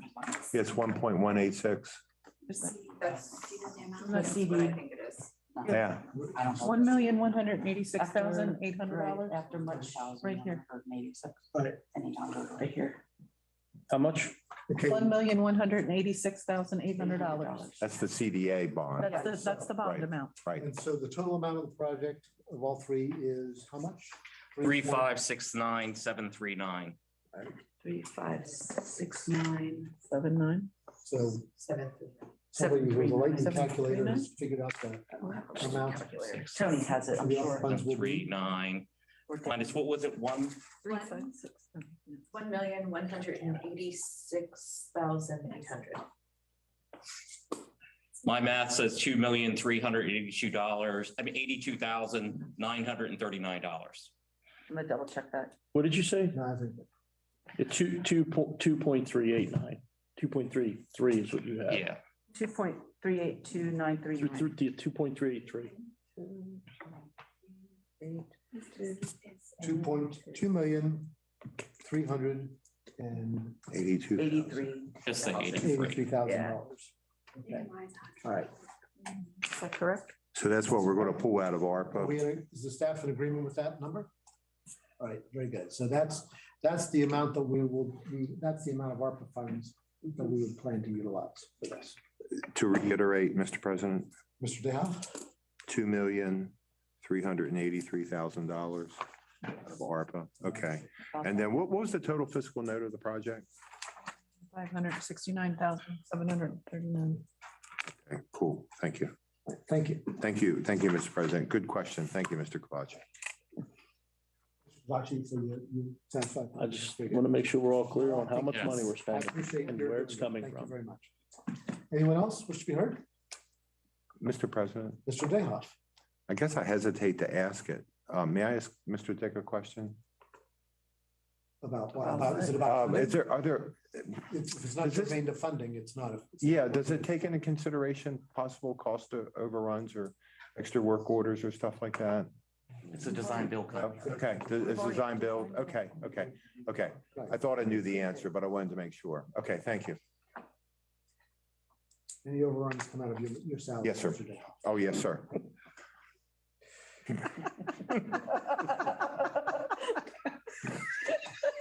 It won't get as much. I appreciate that. It won't get as much at all. Sugar Ready for shoot, the I- question? yeah, I'll call the Ready for question. discussion? Are you ready for the question? Yeah, we're ready for the question. All in favor of accepting the staff recommendation to fund the amount mentioned earlier out of ARPA funds, please say aye. Aye. Aye. Those opposed say nay. The ayes seem to have it and the ayes have it. And the recommendation is approved. Thank you. And that covers that item. Next item is another bid on approval for the purchase of replacement leaf vacuum trailers. And let's return to Mr. Dick for that. The city's adopted fiscal year 2022 general fund budget allocates funding for replacement of trucks and equipment. The proposed purchases for the replacement leaf vacuum trailer. The requested equipment is advertised and bid on 10/8 of 21 and 2 and 11/5 of 21 respectively. One bid was received from Mid-Atlantic Inc., Silver Spring, Maryland, in the amount of $105,941. The equipment being purchased is a trailer-mounted Bonnell Spartan Leaf Pro Plus leaf vacuum system to be utilized by the street department for the annual collection of leaves. Further information is provided and attached in the bid and specification sheet. Project funding, the remaining funds in the specific capital, the city fleet portion of the fiscal year 2022 budget available for this project is $103,682. As noted above, the proposed purchase has an associated cost of $105,941, resulting in a deficit of $2,259. The $2,259 deficit is expected to be covered by other under-budget items in the general fund. Staff recommends that the mayor and common council authorize the purchase of the replacement leaf vacuum system from Atlantic Machinery Inc. of Silver Spring, Maryland, in the amount of $105,941. Any questions? Any questions for Mr. Dick about, well, let's get a motion first. We have a motion to approve the purchase, please. I'll make a motion to approve the purchase. Okay, thank you. There's a motion by Ms. Gilbert to approve. Is there a second? I'll second it. Second by Mr. DeHaan. Right. Mr. So, President. yes, Mr. Huff. Mr. Dick, I just got a question because we only received one bid. I'm assuming that public or staff has looked into this and feels comfortable that the one bid that we did receive is a good number. I'm assuming that just like if I were buying a car, I could go online and kind of get a sense of what this would cost. Yeah, there's only so many companies that make these type of size and shape. So the two locals that we are looking at, we're at 5 almost put out. So only one of them bid. So this bid is reasonable. I always get hesitant when I only see one or two bids, you know, just makes me question the bid a little bit more. Right. So that's why I'm asking, but I'm assuming this is something that just as if I were buying a new vehicle, I could kind of get a sense of whether the price I got quoted was reasonable or not. So that's the important thing, is just having a sense from staff that you guys feel comfortable with this number. Okay, thank you. Thank you, Mr. Huff. Any other comments or questions for Mr. Dick? Hearing none, are you ready for the vote? Yep. All those in favor of approving the purchase of the replacement leaf vacuum trailer, please say aye. Aye. Aye. Those opposed say nay. I seem to have it, and the ayes have it, and the purchase is approved, and you have a leaf vacuum trailer coming to your neighborhood soon now. Very good. Thank you. All right. The next item is something that we've been waiting a long time to do. And we're very pleased that the mayor's return to good health has made that possible. So without objection, I'm going to read this resolution, as we rarely read everything, but we're going to read all of this because we're very proud of our mayor. This is City of Westminster, Maryland Resolution number 21-07, recognizing Dr. Mona Becker as the first female mayor elected to serve the city of Westminster. Whereas Dr. Mona L. Becker moved to the city of Westminster in 2003 and immediately became involved with the community. And whereas Dr. Becker was appointed to the Westminster Common Council in January 2015 to fill a vacant seat.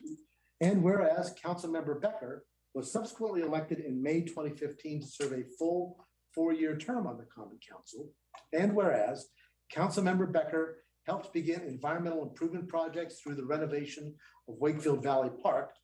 And whereas Councilmember Becker's technical knowledge assisted with starting the Westminster Water Reuse Project. And whereas Councilmember Becker was elected to serve as mayor in May 2021 to serve a full 4-year term. And whereas Mayor Becker was instrumental in creating the Pure Water Westminster initiative. And whereas Mayor Becker intends to continue the expansion of the Westminster fiber network outside the city limits. And whereas Mayor Becker is known for her dedicated service to the city of Westminster. And whereas Mayor Becker consistently demonstrates compassion and thankfulness through her interactions with members of the city staff.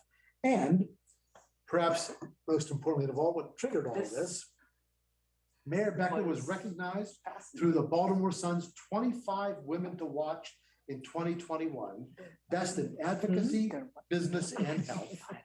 Now therefore be it resolved that the Common Council of the City of Westminster, Maryland hereby recognizes Dr. Mona Becker as the first female mayor elected to serve the city of Westminster. Here. So we vote clap now or after? Do you have to vote on it? No. Well, we're going to see if she's unanimous. Can I leave for that? You can't put your head down on your desk.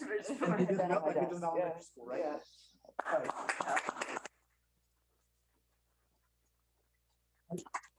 I think we can safely instruct the city clerk or acting clerk to record a unanimous vote on this resolution. I appreciate it. Well. I'm thankful right now. It doesn't come with any cash sort of thing, but I'm honored. Thank you all very much for that. I do have to say that the Baltimore Sun's 25 Women to Watch in 2021 was quite a surprise to me when I was notified that I was selected as one of their awardees this year. And I'd like to thank Councilmember Hoff and his wife actually came to the ceremony with me. I had to keep it secret for about 4 months before I could tell anybody about it. And I think that, you know, it's for Westminster, and not for me personally, but, you know, I have been able to talk about the city, right? A lot more, and get some of the information out there about the city and what we're doing and things like that. And so I really don't see it very much as something, you know, for me as it is for the community in general and things like that. So I'm very honored. And honestly, I can't do it without you guys at all. And so the staff, the council, everyone that's in this room is really behind it, that works. So thank you. Thank you very much. Congratulations, Dr. Becker. And I'm going to say, as proud as we are of you personally, and you know, excited for you. I think there's also some. It's important to note that I think that you would not have been named as by the Baltimore Sun for this honor had Westminster not risen to the level of where people are recognizing what's happening in Westminster. I think the fact that you, as our chief executive, are being recognized for this means that people are paying attention to Westminster as well. And so Thank I you. think that's something that we can all be proud of here. Thank you. I've lived in the city since 2003, and every once in a while, we would think maybe let's go but this is home. This is really one of the places since I left where I grew up that I have felt at home. So thank you very much. Mr. President, Mr. Camacho. I'd also like to give a quick shout out to Mayor Becker's wife as well, because if it wasn't for her support in letting her run, she wouldn't even be sitting in that chair right now, and she would not have this award. Yep. So if she happens to be watching, which she's probably not, She's not watching. but I would definitely like to publicly thank her as well, because I know Thank when you. Mayor Becker was talking about whether she would run or not, that was one of the litmus test points, was whether she was going to be able to if her wife allowed her. So we're grateful to her as well. So please take that home and let her know we're all grateful. And she certainly plays a role in that award as well. She might expect a resolution next week. Well, tell her we gave her one today. All right, I'll tell her. I'll process. Perhaps you can pull up this moment on the YouTube recording. That's true. I Share could. with I her could. so that I she could can- do that. Mr. Okay, President, thank you Mr. so Hawk. much. Mr. President, I just wanted to mention, I did attend the event. It was an awesome event. And as Mayor Becker said, it was very nice for Mayor Becker, but it was also very nice for Westminster to be recognized Yes. in that kind of format.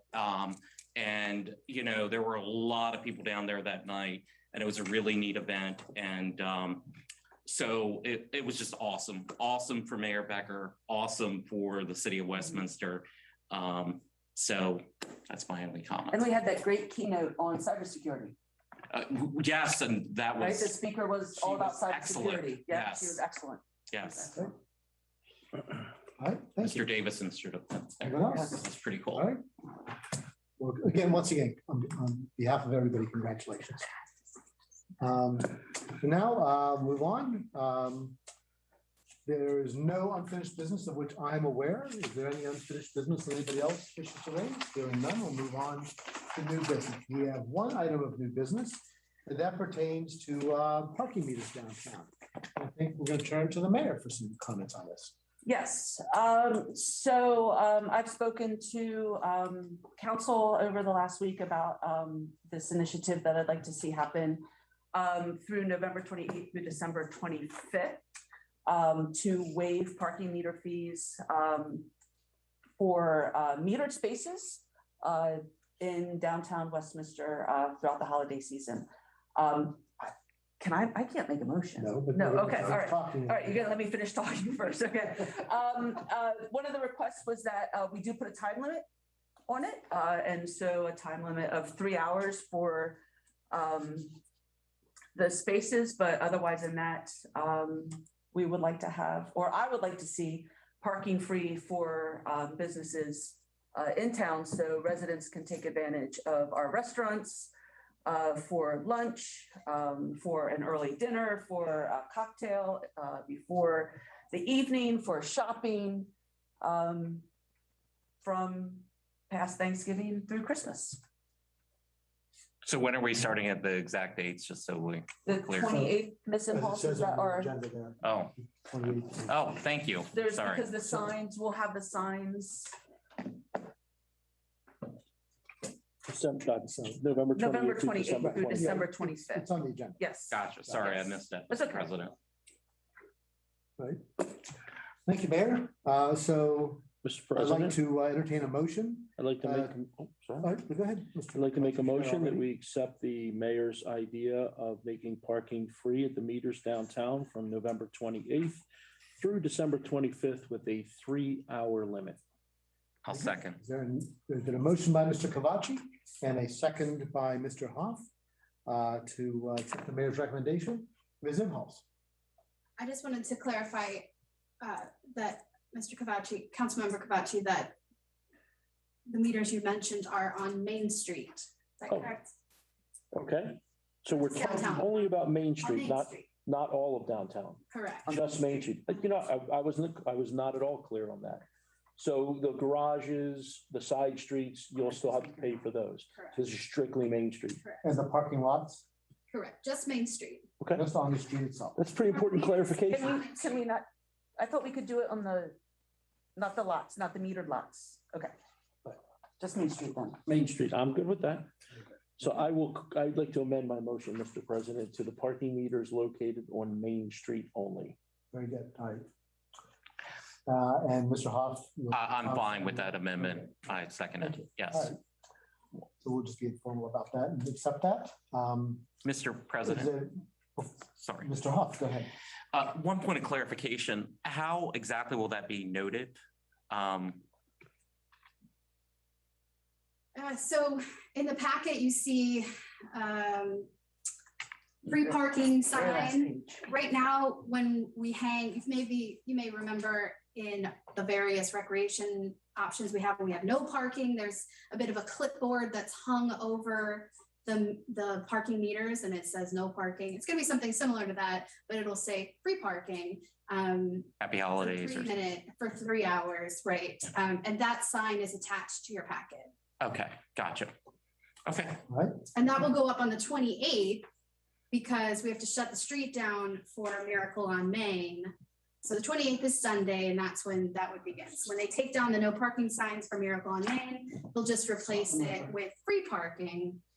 Happy holidays. Okay. All right. Thank you. Thank you. Some in the city will recall that, a few years ago, we used to do something similar. We did some free parking during this time period. A little wider area, but it was something that the mayor and council like to do to encourage people to shop downtown. We discontinued that for a while because of the complexities of our financings of the garages and things like that. But I'm glad we're able to figure out a way to do at least part of that again. And we hope that everybody will give folks a chance to take advantage of turning over these spaces quickly and letting shoppers downtown be able to take advantage of the opportunity. Anyone else wish to comment on this? All right, hearing none, we'll move on to a vote. All those in favor, please say aye. Aye. Aye. Please say nay. The ayes seem to have it, the ayes have it.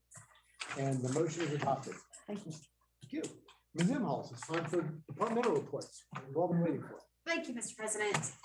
In response to some of the comments that were raised at the Downtown Business Association and in preparation for potentially needing to apply for some infrastructure funds that are coming forward from the federal government, the staff went on a walk down Main Street. So those who are listening and watching, you may have seen quite a few of our staff members. We had folks from Public Works, Recreation, the police department, the planning department, and the housing department. We looked at a parcel by parcel basis from Pennsylvania down to Longwell, looking at all sorts of things, property maintenance, opportunities to, for example, maybe wrap for the holidays, some of the vacant storefronts. We looked at some crosswalks that are confusing. We looked at some intersections that possibly could use some work. We talked about how public safety is influenced by, environmental things and what we can do to make things clearer and safer and easier. We looked at tree boxes and sidewalks, and we had a chance to say hello to some business owners. It was an incredible opportunity to put together some really smart people on staff who've been here for a very long time, who have a lot of institutional knowledge, and to look at things comprehensively. So the police department were able to mention what's happening late at night in a way that maybe the streets department or the arborist wasn't aware of. So really useful opportunity for us. We've identified some things that we can do on our end. We've identified some things we're going to bring to the business community and ask their help with. And we've identified some things that we're going to need some funding for. So in preparation for, like I said, the infrastructure funds and potentially even maybe some funds for this upcoming budget cycle or the year after for the council to consider. So I thought it was a wild success. Looking forward to doing another one later and to get back to the business community in a way that they asked us to look into. So I want to make sure that there are a group of constituents that we are getting back to as well. We didn't make it up to your side yet, but we will, don't you worry. Okay, Thanksgiving is coming up soon. The city offices will be closed on Thursday for Thanksgiving, but also on Friday. The fitness center will be open on Friday from 9 to 1. 8 to 1. 8 to 1. So eat your turkey and go work out on Friday. I want to wish you all a happy Thanksgiving. And then I'm reluctantly saying goodbye to our finance director. This is her last council meeting tonight. Oh, it's a lot. Tonight, yeah, because we're not going to meet again until the 13th. So Lydia, thank you for all that you've done to help us out. And we're very appreciative of your service to the city and wish you the best moving forward. Absolutely. Okay, so we're going to start with Ms. Gruber. Can you give us an update on Miracle on Main quickly, since I know council's eager to get moving? Yes, I absolutely can. We have a record number of people registered for the Jingle Bell Run. We're topping out about 150 people for that. And we also have a record amount of floats and groups registered for the parade for the 27th. So we are so eager, and it seems that our public is eager to get back out there and make this the brightest night in Westminster. And can't wait to see you all. And I'm going to conclude with that because I feel like I have taken enough of your valuable time this evening. So my closing remark is happy Thanksgiving to all of you and your families. And thank you very much for a productive discussion and for supporting and continuing to support your Recreation and Parks Department. It means so very much. Thank you. Thank you, Ms. Gruber. Okay, we're going to move on to the Planning Department so you can hear about some of the upcoming deadlines coming up in the next couple of weeks. Okay, so we distributed 5,000 of these passports, small business Saturday shopping passports, in a matter of a few days. I shouldn't say we. Andrea Gerhardt was the primary on this. So special thanks to her as well as Officer Ash for distributing them to the 43 participating downtown businesses. The passport program again begins on November 27th and runs through December 5th. So these are around downtown. We do have extras in the office. We will have some at Main Street, the farmers market as well. So get your passport and shop downtown. The last day to register for the Mayor's Cup was today. Currently, we have 11 downtown businesses that have registered for the Mayor's Cup. Again, shout out to Holiday Market. I know it's mentioned many times tonight, but I will do it again. November 26th, Friday, Black Friday, we are beginning 9 a.m. and a ribbon cutting by Carroll County Chamber of Commerce at 8:45 a.m. On November 11th, the Planning and Zoning Commission conditionally approved the Raising Cane's Chicken Fingers Site Development Plan.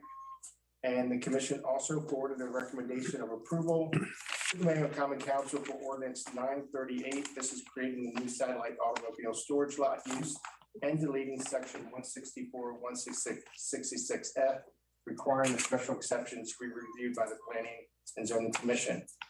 And Ordinance 939, as amended, allowing extensions to site plans previously approved during the COVID-19 pandemic time period.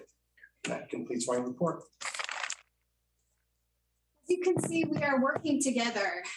So Mark just mentioned that the police department assisted in passing out the passports. We've been trying to work across departments in almost everything we've been doing. So let's move on to the police department next. Good evening, Mayor and Council. So first, I want to start by sincerely thanking you once again for your support of the salary step plan.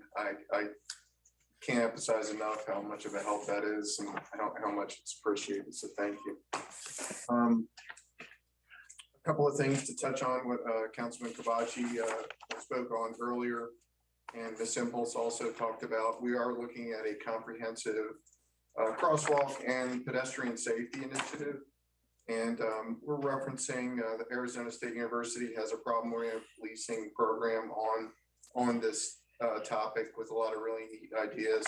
There's also some interesting stuff that's come out more recently that leverages technology and some low-cost solutions to really looking at pedestrian safety in conjunction with enforcement and education provided by the police department.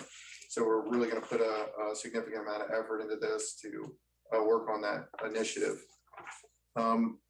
We are continuing with our support of the Opioid Prevention Coalition's goal of reducing the number of drug overdoses.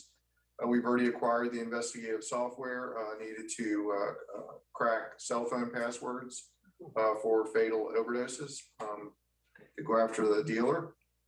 We've also are working on the overdose to action grant funded case manager position that we're hoping to get on board to add another tool in our toolbox, going out and addressing and doing the follow-up work, and also helping us to coordinate with our agency partners to be successful. I can tell you that our law enforcement assisted diversion program is already starting to show dividends much quicker than I thought, especially with COVID. Some of our tougher cases have benefited from the program. So I'm excited about that. We've also rolled out the HIDA, which is the high intensity drug trafficking area OD map software application. So our patrol officers have that on their phone and allows us to supply real-time regional data to HIDA. It also allows us to push out through the health department community alerts when we need to. And it helps us to have real-time data for our coalition to work with in our problem-solving efforts.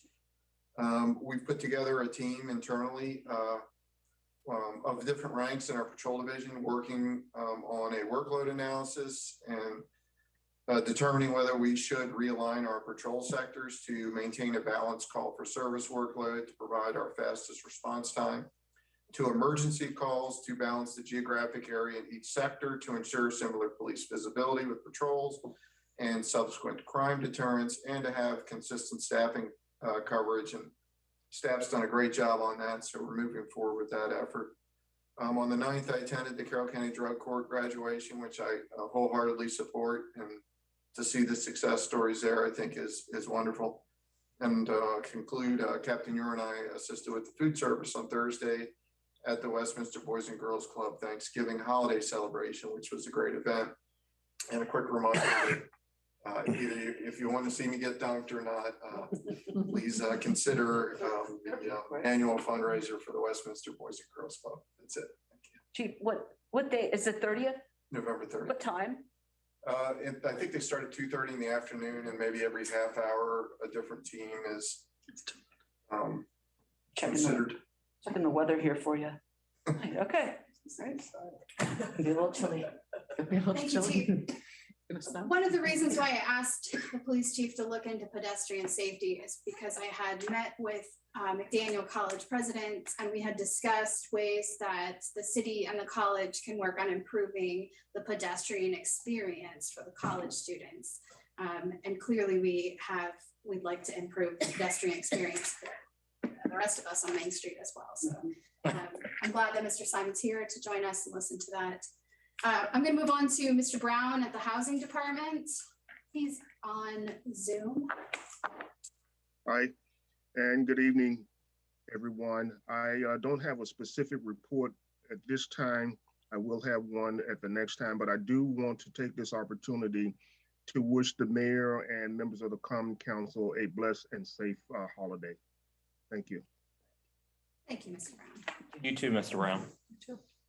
Okay, we will move on to the Finance Department.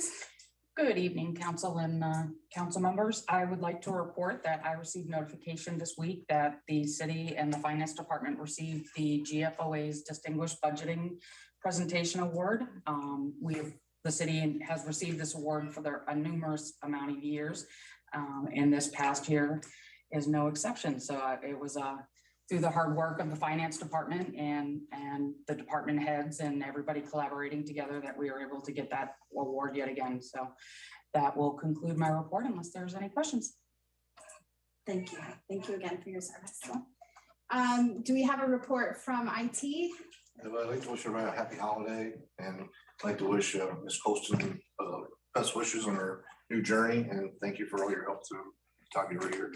Thank you. We will wrap up then with Department of Public Works.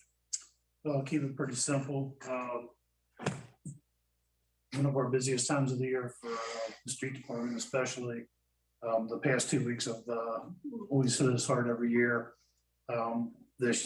We even threw the winter market in this year as well. Holiday decorations are almost up. I believe today they finished up all the ones on the street, new Christmas tree in at City Hall, city administration offices. Looks good. We have leaf collection going on and the parade. So these 2 weeks are pretty tight on them.